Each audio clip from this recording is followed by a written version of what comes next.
Hi, everyone. Welcome to episode 15 of the Future of Work show. So sorry, we're a couple of minutes late. We had a technical glitch, but it's all sorted. So for those of you who've been following us through the several weeks we've been doing these conversations, we often invite people who have special insights into some topic that is of relevance to the future of work. And today I have a very, very special guest with me to talk about a topic that I think sparks a lot of our imagination. So I'm just going to bring him on. Hi, Professor Hoffman. Thank you Hello. so much for joining us. How are you doing? Good. So Good delighted. morning, good evening. Good evening, yeah. So firstly, delighted to have you on our show and delighted that everything is working technically. It's always Yes, I'm sorry. No worries at all. Professor Hoffman, one of the things I really wanted to ask you was what got you interested in this space? I've read that you've been working in this field for over 16 years now. So, I'd love to hear a little bit about what got you excited about human robotic interactions at the very start.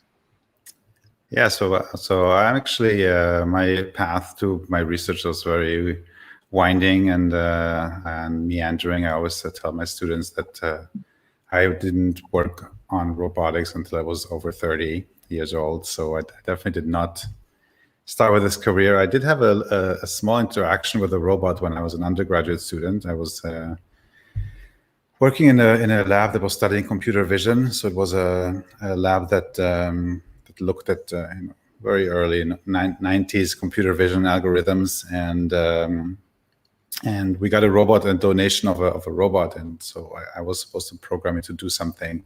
And what ended up happening was that I made it into being sort of like a virtual dog. I had like a ball that I would throw, and then the robot would go there and track the ball with the cameras. But then the robot couldn't pick the ball up. So what the robot would do is just bark until somebody would take the ball and throw it away again. And I think something of this probably stuck with me about how a very simple kind of algorithm for tracking a ball and barking and makes you sense some sort of connection with the robot. So my studies were actually in a bunch of fields from computer science, mathematics, film, psychology, philosophy. I kind of moved between departments a lot because I was curious about a lot of different things. And it was only much later in life, after I was already out of school, I was working in industry, and I had this this idea that I wanted to study animation because I really wanted to go back to the film.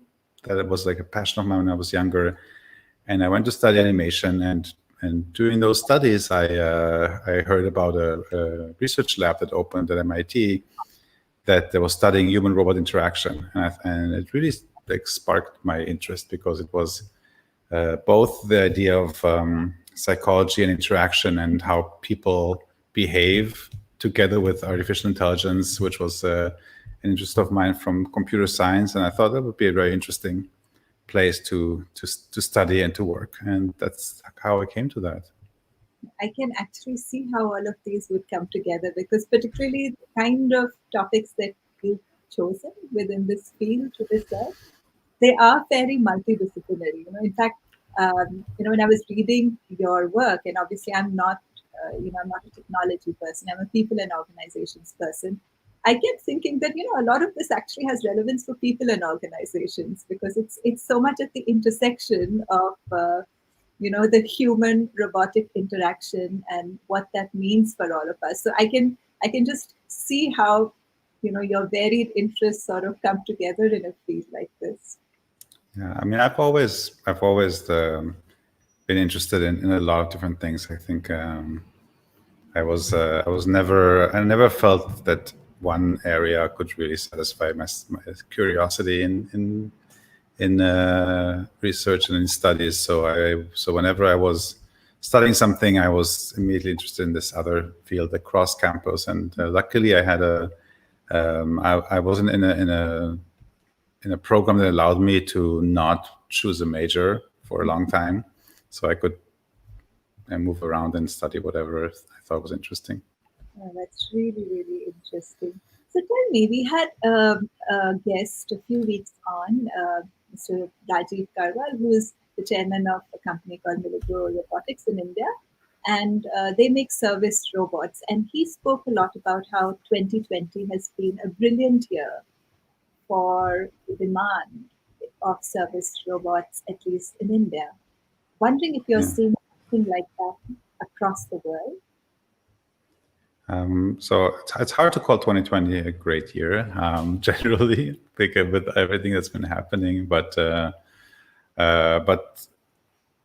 we have been. I mean, so I'm in academia, so I'm not as much in industry. So anything that has to do with like current trends, I'm not sure I'm the right person to comment on. But we have been talking to our industry partners, and there has been an increasing interest in this idea of robotics in the light of the pandemic and the social distancing. There's an old phrase that people in robotics use, that robots are used in places that are dangerous, dull, or dirty. So it's like this, like three factors, like the dangerous, dull, and dirty. And I think part of it is that in this new context, in a way, contact with other people has become dangerous, and therefore people are rethinking the role of robotics to play in these contexts. So for example, we can see how restaurants are changing, how food delivery is changing, and so people are getting interested in sort of research projects that people have been doing for 20 years of delivery robots. So we actually had a research proposal that we're working on with an automotive company on designing the interaction between a delivery robot and the person who's getting the delivery package. But suddenly it seems much more relevant.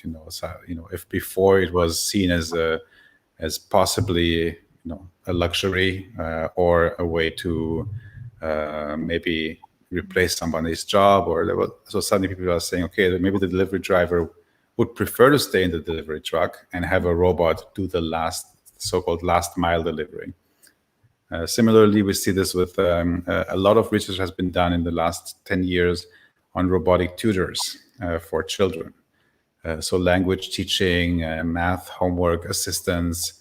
And this was also seen as a very esoteric idea. Who would want a robotic tutor for their child if you can get a teenager or a college student from across the street to help tutor the child? But suddenly people are seeing these opportunities and they say, okay, actually, I don't want a stranger to come into my house and tutor my child just because of safety reasons. So maybe a robotic tutor would be the right idea. And so we can go across many, many application areas and see that things that were considered either esoteric or considered that they were, maybe ethically questionable, etc. There's suddenly this new motivation for these types of robots.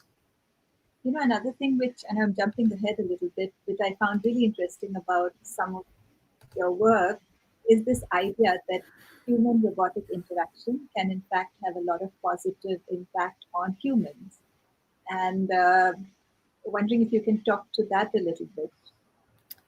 Yeah, so being in robotics, and especially being in robotics that has close interaction with humans, and a large part of human-robot interaction also is thinking about how robots can play roles of humans, different roles of humans. So obviously with this comes a serious ethical concern about replacing humans, about faking human interaction, and this is something that I'm very concerned about, just as a player in this research field. So when I try to think about my work and where my work would be most applicable is trying to see how the human-robot interaction really could positively affect human-human interaction. Because in the end, I believe that a future where we are interacting with robots or only with robots is really not a future that we want to aim for.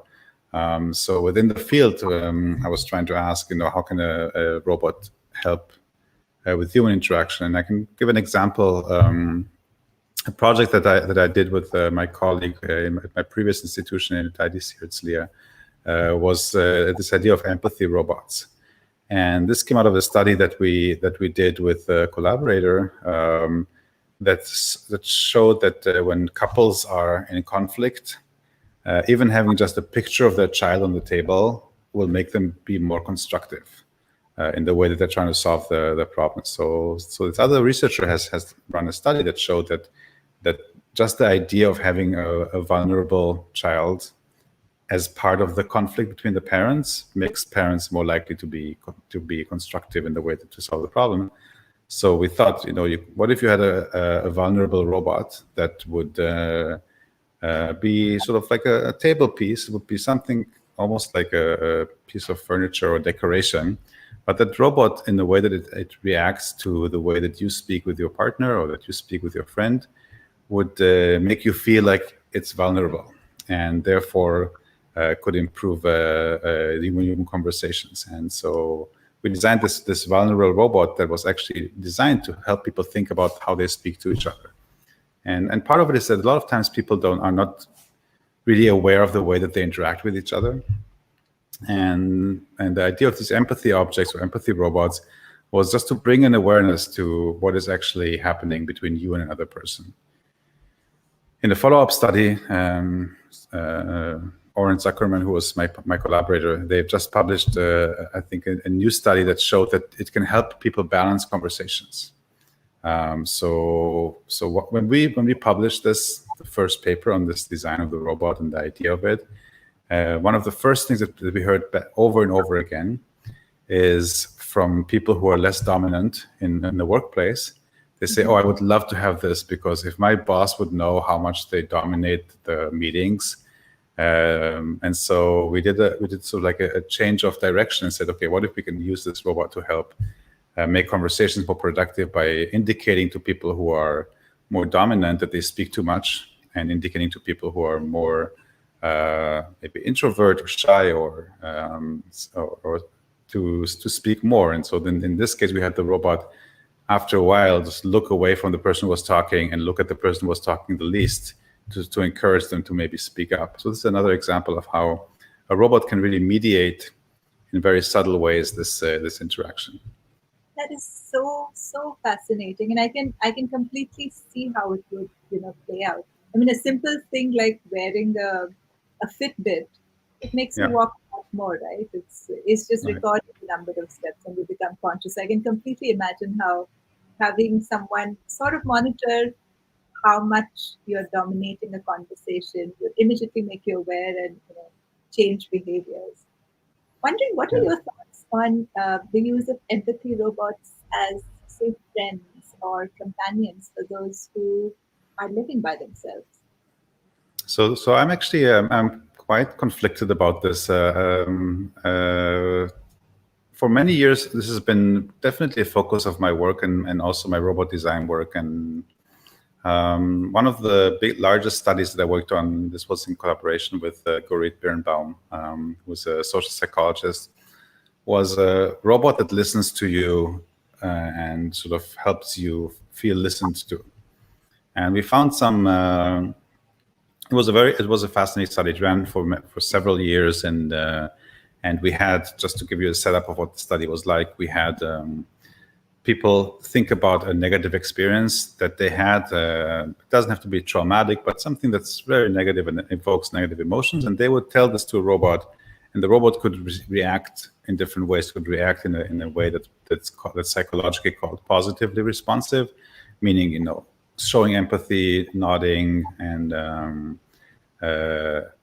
identifying with your problem or trouble.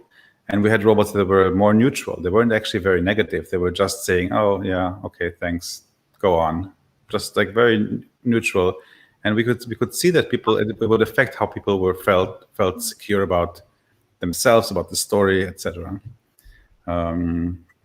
At the time, I thought this was actually a really promising study because the way that I was thinking about this is, in many cases, one of the reasons I think that this worked was that people were actually able to open up a lot to the robot, and this was surprising even to us. because we saw people within minutes talking to a robot in a way that they would not talk to a stranger, even though they knew they were being recorded. We told it was a lab. They saw the cameras on them. But within minutes, people lost almost their boundaries while they were talking to the robot. And so at the time, we thought it was a big success because we said, we can really have robots that can help people feel better about negative events. And I still think that in some cases, when you are hesitant to talk to another person for good reasons, I mean, think about perhaps a victim of abuse who does not want to open up to a police officer or to somebody who's interviewing them, or a refugee who might be hesitant in a new country to open up to the authorities. So in this case, you might be able to give people the opportunity to provide information without feeling that they're being judged or worrying about this. But on the other hand, in more recent years, I've also been asking myself larger questions about whether this is really a future we want for ourselves. Because I'm still really on the fence here, because I think the possible benefits are great, but the possible dangers are also considerable, especially that we see that with just technology that is very personal and very private, whether it's social media or whether it's personal assistance. There are a lot of ethical and societal questions that come with it, and I think we should be concerned with as we are developing these technologies. It's really interesting. Because a couple of days ago, perhaps you had posted, or I just read in the news, something about when children interact with robotic babysitters. It wasn't me, but I know about this product. Yeah, so it has a positive impact on them. So, and of course, I read your research on how having a robot empathetically listen to you helped people in a stressful task afterward. And when I did that, I was reminded of another study on how people felt being interviewed by, interviewers, robotic interviewers. And according to that study, people actually felt quite good. Partly because, I'm sure the robotic interviewer was programmed to be quite cheerful and friendly and, all the right things. And fair. I mean, one of the things that the promise of technology in this case is to be less biased. Although, again, sorry for interrupting you, but again, we see more and more also that these biases do not go away just because you use technology. Yeah. But go on. No, I understand. I think it is tricky because I think it's such a basic human need to be able to talk to somebody. And there are people who have people who can be their somebody, but everybody doesn't, and everybody doesn't all through their lives, right? They might have it sometimes and not other times. So I understand where you're coming from. I in fact was fascinated by your work on the positive impact, including your work on for children and creativity. YOLO. Would you like to speak a little bit to that? Yeah. I just want to follow up a little bit on the previous point. I really am kind of two minds about this, because loneliness is a problem increasingly in more and more countries. The percentage of people who are living alone in single-person households is increasing, and there's if you can do anything to help, you want to be able to do that. But then you also have to think about sort of the next phase of it. Let's say you solve it in this particular way. Is this the best way to solve it? And is this what are the repercussions of it? YOLO, that's a project led by my PhD student Patricia Alves Oliveira, and she has been. She actually also has a very interdisciplinary background. She comes from psychology and was working in research. Not as a student, and then came back to do a PhD in HRI, and I was co-advising her on this project YOLO, which was the idea of having a toy that could help children be more creative. Mm-hmm. So again, we see this whole world of robotics, or personal robotics for children, and then you have one type of solution, which would be a robotic babysitter or robotic tutor, and this would be an embodiment of a certain character that interacts with your child as if it was a type of creature or human. The direction we went with YOLO is to have a robotic toy that is somewhat alive or somewhat active and somewhat has its own decisions and its own way to behave, but is still in the control of the child and is in a way a toy that is just a little bit more than a toy. So just to describe what YOLO is like, YOLO is this abstract shape. It looks like almost like a flower vase or a sea creature. And children can play with it to tell stories. And this builds on this idea of pretend play and storytelling that children do naturally with objects, that they take objects, they move them in space, they say, this object, is going to work and is going shopping. And we would encourage children to tell stories using this robotic object. At the same time, the object would record the kind of movements the children made with the object, and then they would expand on this. So in a way, after the child tells the beginning of a story, the robot can then continue to move in the same way or in a different way, and this might spark for children the idea of, oh, actually now this is a superhero, and this superhero is discovering some villain, and suddenly the robot goes somewhere else and says, oh, actually the superhero is shy and is afraid of the villain. So having this as an object that can help children go back and forth from their own imagination to having something that sort of talks back to them. And this was the idea of having this creativity encouraging storytelling toy for children. And I think it really reflects well the way I think that robotic technology can be useful, which is not by sort of telling you what to think or what to do, or not by being sort of like a question and answer device like many like Alexa and many of the education technologies are, but really to give you a tool that's generally under the child's control, but gives it a little bit of extra, material for imagination. And especially Patricia, who was a very deep thinker about education and creativity, was always very careful to include the right concepts in the technology and not let the technology drive what the outcome is. I can imagine. I mean, I think at least for 20 years, robots in whatever form they were available have been very popular toys for kids. So, I mean, I'm sure that that's an industry which will only grow, and therefore responsible uses of that, of robotic toys will become, I'm sure, a really important conversation, parents, industry, academics. So I'm just going to read a couple of questions. Vishal Dhawan says, how do you assess the false positive rate and train accuracy? Vishal, say more. I'm not sure what topic this is about.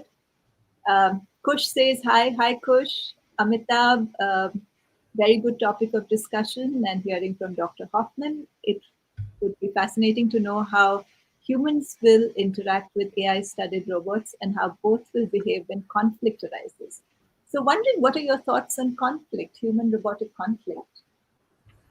That's actually a really good question, because I think the robots are they're occupying a very unique place in the technological portfolio for people. One of the things I wrote down in my notes before this interview is that one of the main points that robots are not just another type of technology, and the question is why? Because many will say, well, robots are just a machine, a car. It's like they're a car, they're like a washing machine. And I think there's many reasons I can get into why I think robots are different than other types of technologies. But one of the maybe most prosaic reason is that they latch onto a whole history of culture and expectations, and whether it's science fiction, whether it's horror stories, whether it's other types of even ancient stories that people tell about artificial humans or artificial creatures. And therefore, robots have always occupied this place of being very utopian, like a solution to the problems that we cannot solve within ourselves. And think about the loneliness alleviating robot. Isn't that also kind of a way of saying, okay, we have all of these lonely people who we created through the way that we create society. The robots are going to help us solve this problem and make people less lonely. And on the other hand, robots also are often thought of as being, doomsday devices that will control us and kill us and take over our society. So we have this very strong emotional connection to the idea of a robotic device, of a robot. But then in research, mostly the way that research is being framed is, how can robots be helpful? How can they collaborate with people? Whereas I think a lot of people actually are worried about what happens when robots compete with you. And we actually did a study on this recently. The first thing that we found was very surprising, is that there's almost no research on human-robot competition. There's a lot of research on human-robot collaboration, but we found very, very few papers in the last 15 years that really study the competitive aspect between humans and robots. So our team teamed up with a team of Ori Heffetz, who's an economist who studies incentives and studies how people make decisions and are motivated to work. And we said, what if we look at a setup where we have a robot and a human competing for money? We give the robot the same task as the human, so the human can also see the robot work. And they had to move some things around. It was just a toy task of moving blocks around. But the human has to do the same task. And they're doing this with the robot. And every time the human would do the task, we would change how good the robot was. So we could control for the robot's quality. The robot could be worse than the human. And then they would sort of, in a way, they would split the money at the end. They would split the chance of winning a prize. Or the robots could be much better than the human. And then the humans would not have a great chance of winning the prize. And we saw what kind of the theory predicts is that the better the robot was, the less the human's performance was. So in a way, if the human could do whatever they wanted, they weren't dependent on the robot for their work. But as soon as the robot was better than them, they started working less efficiently and possibly were less motivated to work. The second, even more disturbing aspect of this was that people thought they were worse at the job the better the robot was. So when we asked them, how good are you at this task? And this task is a very simple task. You have to count letters and then you have to move a block from one point to another. And you had to rate yourself. How good are you at this task? And the better the robot was, the worse people thought they were on the task. So in some way, perhaps they compared themselves to the robot. And these are just two examples from if you think about a workplace where you and a robot work together. And this is not a science fiction. I think part of the idea for the study came from many years ago when I saw when they first had the automatic checkout counters in supermarkets and these large stores. I don't know if not all stores have them, but some large chains have these automatic checkouts.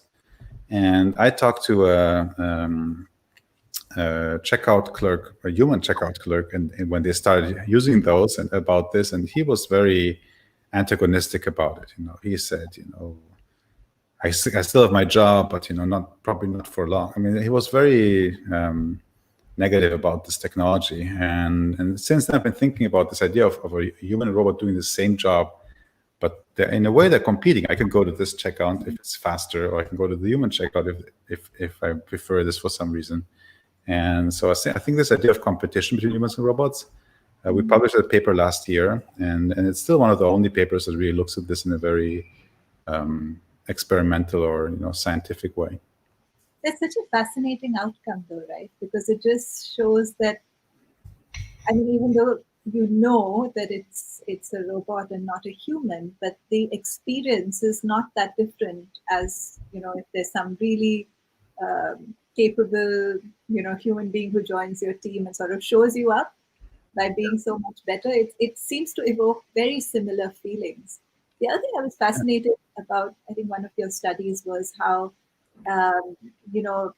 people judged robots on their, on their qualities based on how responsive they seem to be, which to me sounded, a very human-like, human-to-human sort of, I don't know if bias is the right word, but, if there's a human being who's responsive, socially skilled, you tend to judge their capabilities as being, of a higher order. It sounded so similar to human interaction. So I'm wondering, what are your thoughts on whether humans tend to almost anthropomorphize robots and, interact with them as they would with another human being?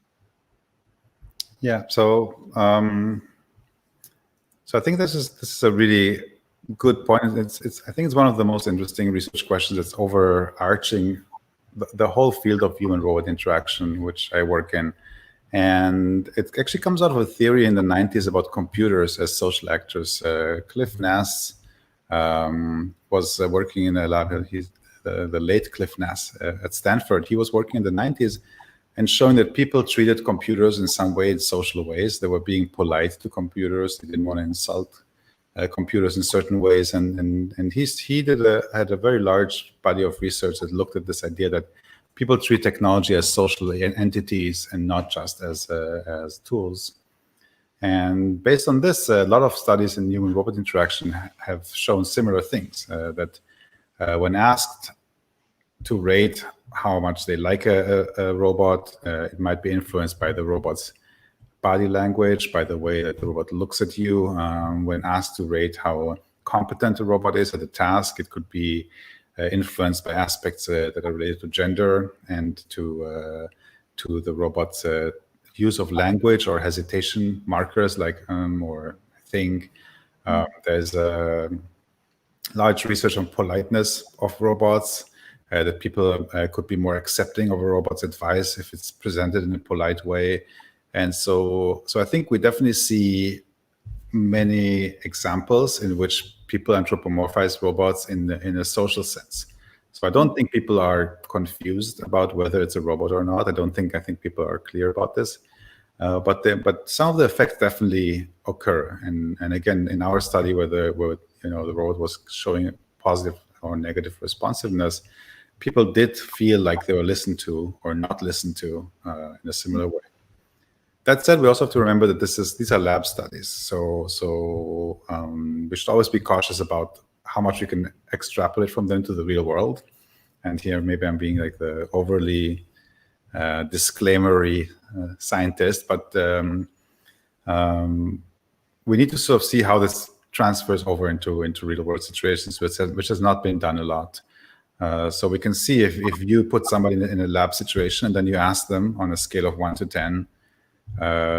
It might not be the same thing as if they are actually experiencing this in the workplace. And I think one of the things that our field will do in the next 10 years, if I look back in the last 10 years, we had all these interesting findings in the lab, is to go out into real workplaces and try to look how this affects actual workplaces. And this is possible because the technology is just so much more accessible now than it was when I started my PhD now in 2003. So then, a robot would cost $1 million and you had one per university. But now it's close to being a consumer item. So, one of the things I found so interesting about what you said was how you might expect a somewhat different, sort of interaction if it's outside of a lab situation. But there's a Wall Street Journal article in which you have been quoted actually extensively about how Marty and Tally, two, supermarket robots, interacted with humans. And, one of the things which the article speaks about is how important it was for the robot to appear friendly, including the way the eyes were drawn and shy. And, with that personality, the two robots were really liked, particularly by children. But it also spoke about incidents of bullying. So I'm wondering, how does all of this play out? So just for people who don't know the particular story, it's we're talking about robots that are used in supermarkets for stock monitoring. So these robots move around the aisles and try to see where we need restocking, which was incidentally my first job as a teenager.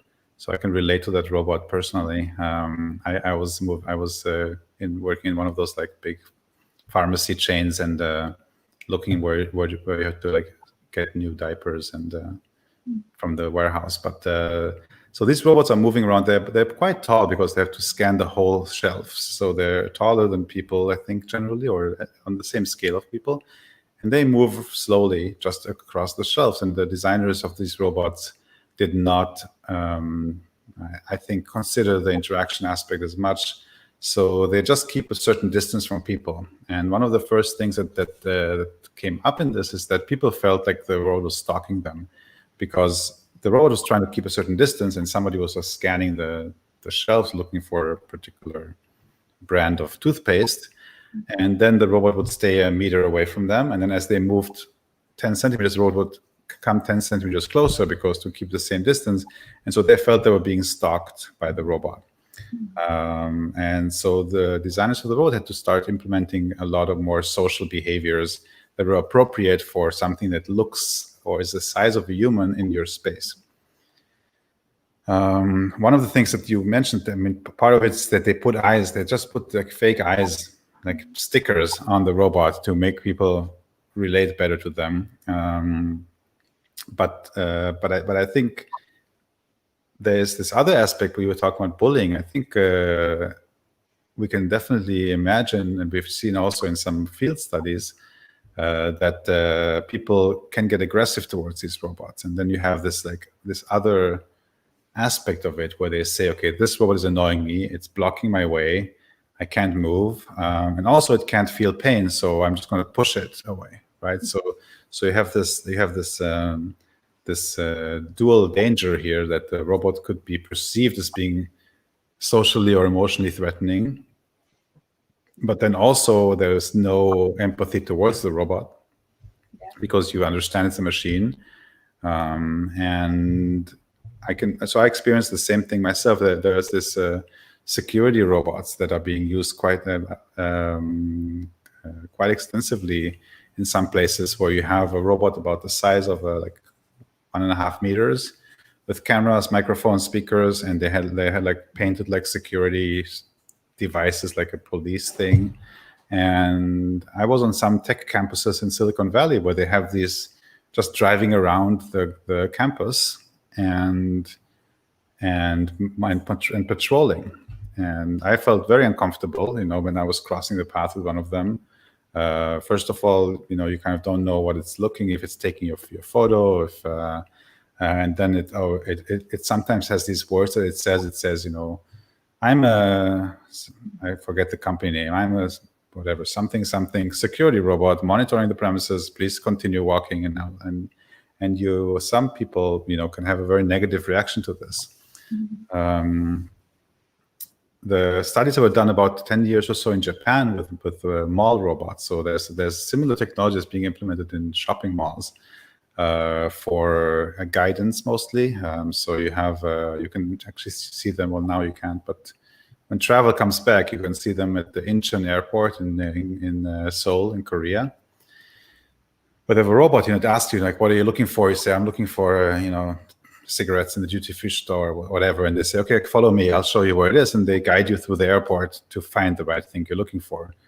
And then we saw that kids sometimes are, bullying the robot. They will kick the robot. They will punch the robot. And in part, when it's kids, they probably are just exploring the boundaries of what this thing is and what it can understand and what it can feel. But it's something that, as I said before, if you think about if you are in a demonstration or a protest and you have a police robot come and approach you, you can expect that people will be much less restrained to harming or to doing something aggressive towards the robot that's in a security role rather than a person. So again, to summarize all of this, I think the thing to think about is we have these technologies that are in some ways social technologies. I mean, they use social cues, they use body language, they use sticker eyes because we know that we react positively to eyes. They use a certain voice and a certain way to use language, politeness or aggressiveness or a gendered voice in some cases to indicate some gender-related side effects. And in the same time, it's clear that it's a technology. It's clear that it's an inanimate object. It's clear that it's a it's just a collection of metal, plastic, electronics. And how will this play into the interaction relationship, I think is what we need to keep in mind when we design and deploy these technologies. If I may just add one more thing, and the same is true not just for public places. So we've been talking about robots in public places. Generally, when I think about robots, I think about three contexts: the home, the public space, and the workplace. And these three are kind of have their own rules. As just as humans, we know this. The home has its own rules, and the public space has its own rules, and the workplace has its own rules.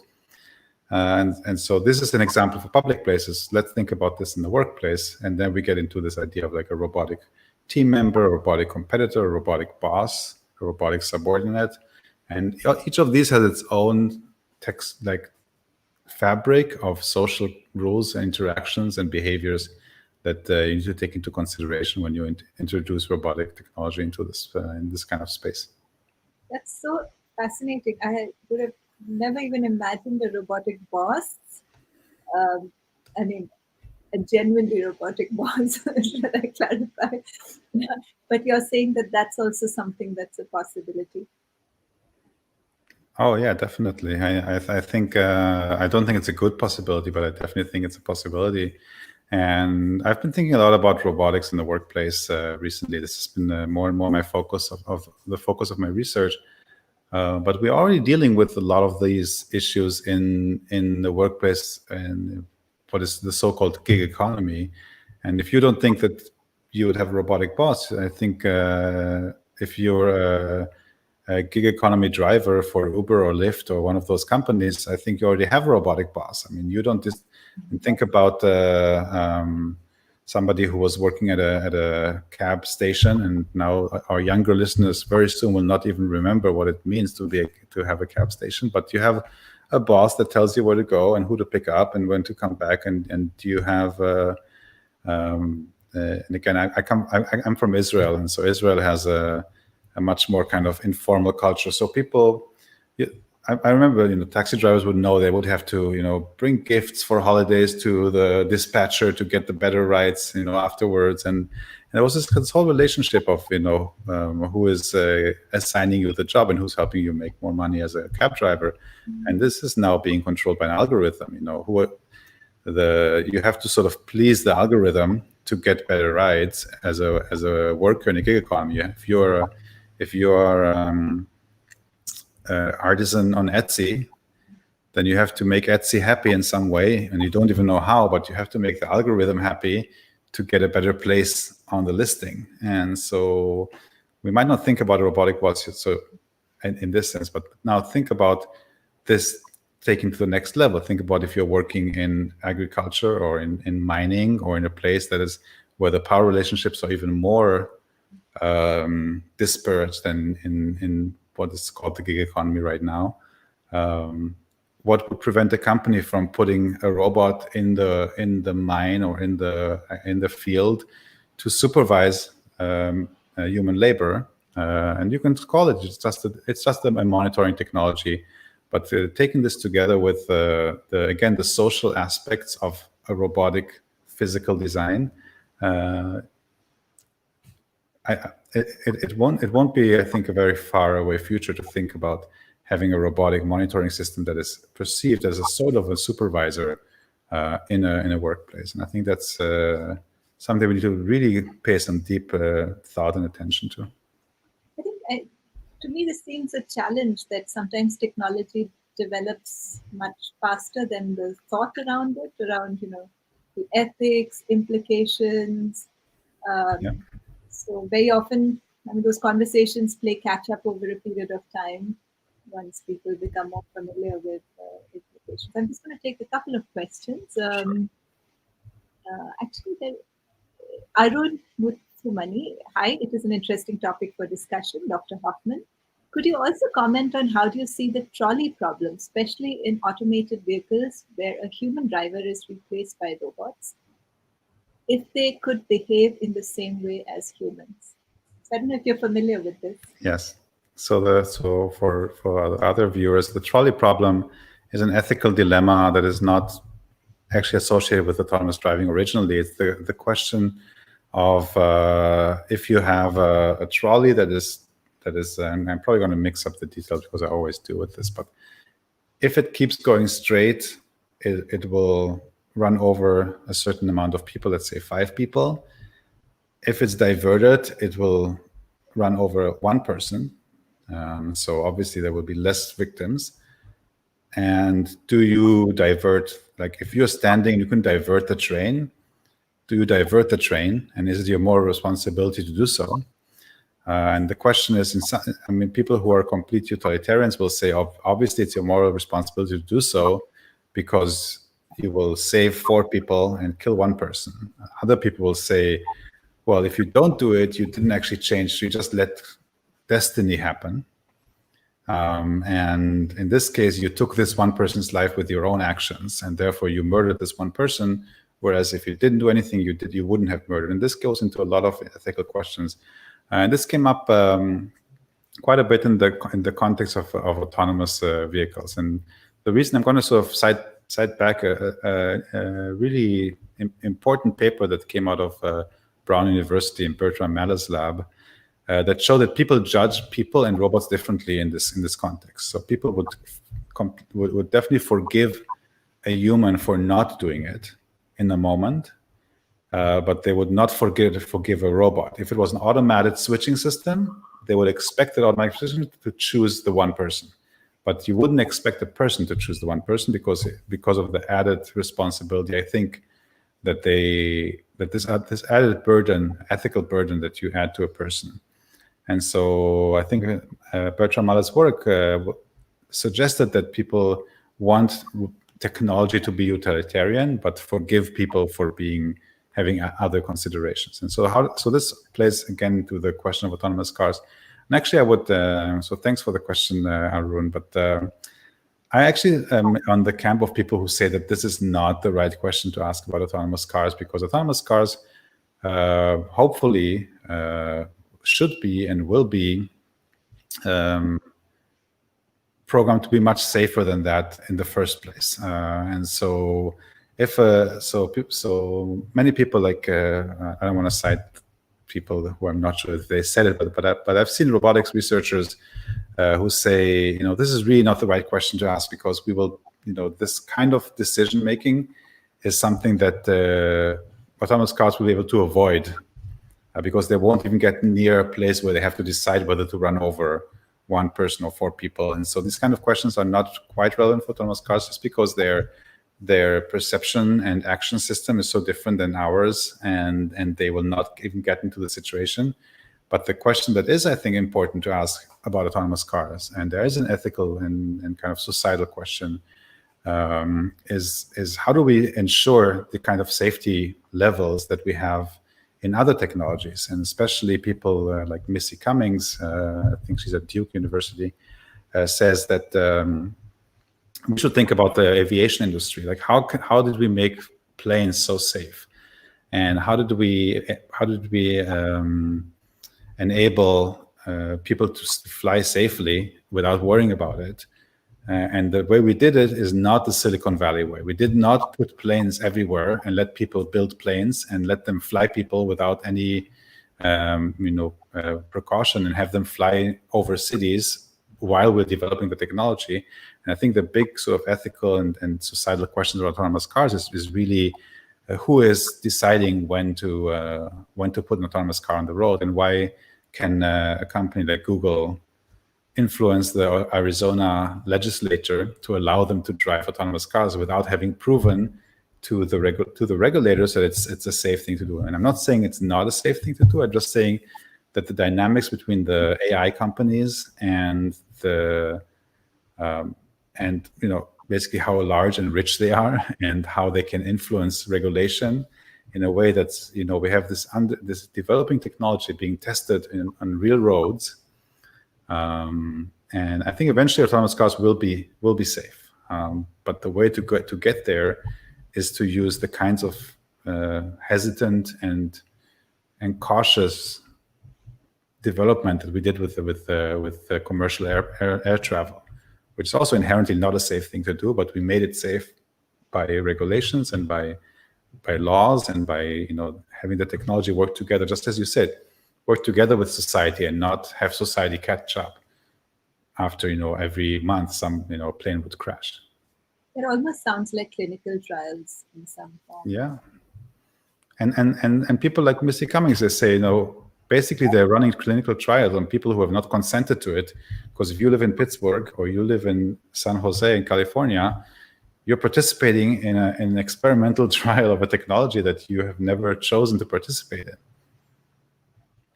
So one last question, Professor Hoffman. Which industries and which roles do you see being the early adopters of, human-like robots?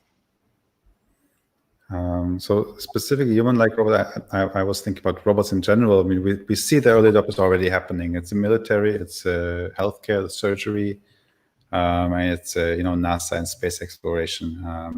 When I think about human-like robots, I think we're as a field really in this pre killer app phase of the industry. I sometimes like to think about it as the 2007 smartphone. We know that the smartphone is a very, very groundbreaking technology, but nobody knew why or what to do with it. So when you look at the first smartphones, they were like, yeah, we'll just do email. So email is still, people still do it on the smartphone, but it's definitely not the thing you do on the smartphone. It's not the main thing you do. So I think we're in a space where we really don't know what the direction is. I can say that when I look at the research and this sort of trends that are happening, therapy is one of them. Whether it's physical therapy in the home or cognitive therapy for people who are trying to stave off dementia, child education, and especially now when we're seeing more and more this idea of remote learning, and then service, stores, retail, shopping malls. These are sort of, I think, the big markets. Whether we will find the right technology that will be worth the investment, I think, is still left open to the future markets to see. Thank you. On that note, I think we'll come to an end of our conversation today. Thank you so much, Professor Hoffman. So many people have said it was a super conversation. I think it was super insightful. I personally loved reading actually a lot of your papers. I mean, the whole area of how we're going to be with technology with the human form is just very fascinating, because you see such a strong crossover between how we would behave with humans, and yet it's different. So where is it similar, where is it different, how is it going to impact us over a period of time? And there's just so many fascinating questions at the back of it. So that's why I really wanted to have you on the show, because I found your work really, really fascinating. Thank you so much. Thank you. Thanks for inviting me. I really enjoyed this conversation. Thank you. Just 1 minute. So with that, we're at the end of the show today. I hope you enjoyed it. I thought Professor Hoffman was super in his insights. You must check out his work. I put a link on the event page. There are lots of articles which are, in the popular media as well. So check that out. Now, next week, we have Professor Amit Joshi from IMD joining us to speak about marketing, AI, and analytics. So that's another do not miss conversation. Do join us. And of course, if you want to watch this video again, it's available on my LinkedIn profile. It'll also be available on YouTube. And feel free to like, comment, and share it amongst your friends. And of course, a copy of this will be available on Uncube's website by Monday. With that, have a lovely weekend, and thank you very much for joining. Bye for now.